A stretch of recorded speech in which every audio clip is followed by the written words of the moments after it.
किसान साथियों, अगर आपके खेत के अंदर या फिर आपकी किसी फसल के अंदर ये मोथा घास उगकर आ जाती है और साथियों आपने कई सारी दवाओं का इस्तेमाल कर लिया है, उसके बाद भी अगर ये नष्ट नहीं हो रही है, तो साथियों इस वीडियो में आपको कुछ ऐसे तरीके बताऊंगा, कुछ ऐसी दवाएं बताऊंगा जिनके इस्तेमाल से ये घास जो है साथियों काफ़ी आसानी से नष्ट हो जाएगी।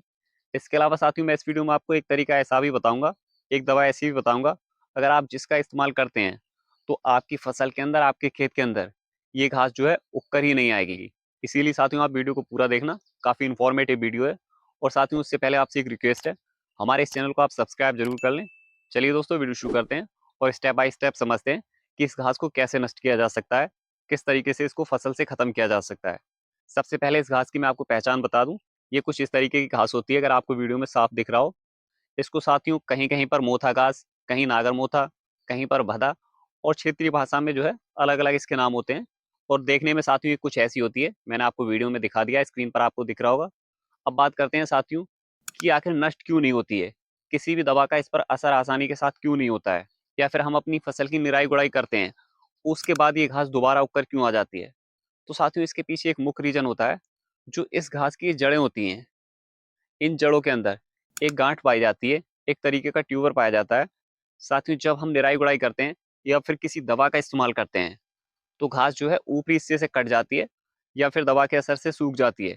लेकिन इसकी जो जड़ें हैं, जो इसके अंदर गांठें होती हैं, जो मिट्टी के अंदर गांठें इस घास की पाई जाती हैं, साथियों वो नष्ट नहीं होती हैं, जिसकी वजह से 10 दिन बाद, 15 दिन बाद या फिर 20 दिन बाद ये घास जो है दोबारा उगकर आ जाती है। इसीलिए साथियों आपको इसके लिए ऐसी दवाओं का इस्तेमाल करना है जो इसकी जड़ पर काम करें, इसकी गांठों को नष्ट करें। तभी साथियों ये घास जो है आपकी फसल से या फिर आपके खेत से खत्म हो सकती है। तो मैं इसके लिए आपको कुछ दवाएं बता रहा हूँ। सबसे पहले साथियों मैं आपको वो दवाएं बता रहा हूँ जो आपको इस्तेमाल करना है अपनी फसल की बुआई के 2-3 दिन बाद।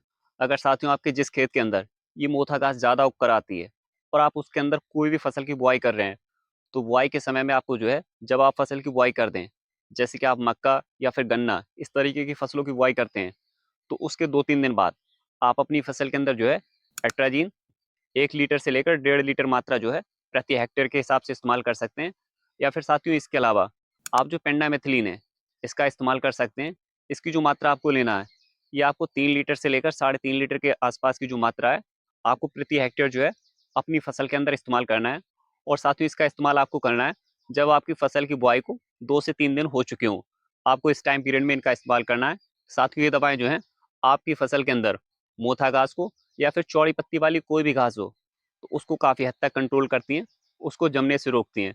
तो आप इसका इस्तेमाल कर सकते हैं।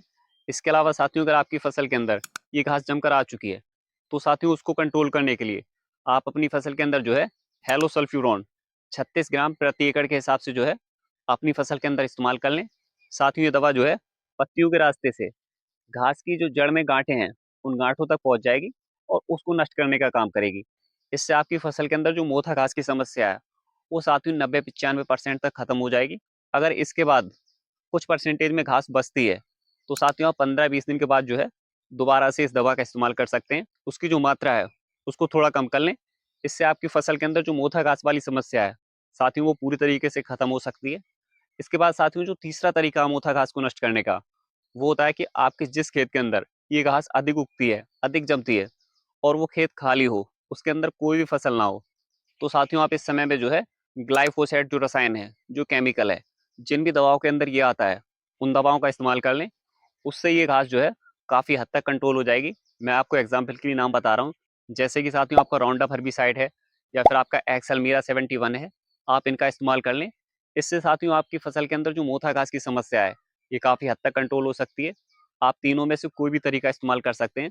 अगर आप फसल की बुआई कर रहे हैं तो आप अल्ट्राजीन या फिर पेंडामेथिलीन का इस्तेमाल कर लें। या फिर आपकी फसल जमकर तैयार हो चुकी है और उसके अंदर ये घास है, तो आप जो है हेलोसल्फ्यूरॉन का इस्तेमाल कर सकते हैं। जैसे कि आपका सैंप्रा वगैरह के अंदर ये रसायन आता है, तो आप उसका इस्तेमाल कर लें। या फिर आपका खेत एकदम खाली है तो आप जो है ग्लाइफोसेट का इस्तेमाल कर सकते हैं, जैसे कि आपका राउंडअप या फिर आपका एक्सलमीरा 71, आप इन दवाओं का इस्तेमाल कर लें। साथियों इसके इस्तेमाल से जो है ये घास एकदम नष्ट हो जाएगी, पूरी तरीके से खत्म हो जाएगी। दोस्तों उम्मीद है वीडियो में जो जानकारी आपके साथ साझा की है वो आपको अच्छी लगी होगी। साथियों अगर जानकारी अच्छी लगी हो तो वीडियो को लाइक कर लें, और हमारे मोटिवेशन के लिए आप इस चैनल को सब्सक्राइब जरूर कर लें। मिलते हैं नेक्स्ट वीडियो में। जय हिंद, जय भारत, जय किसान।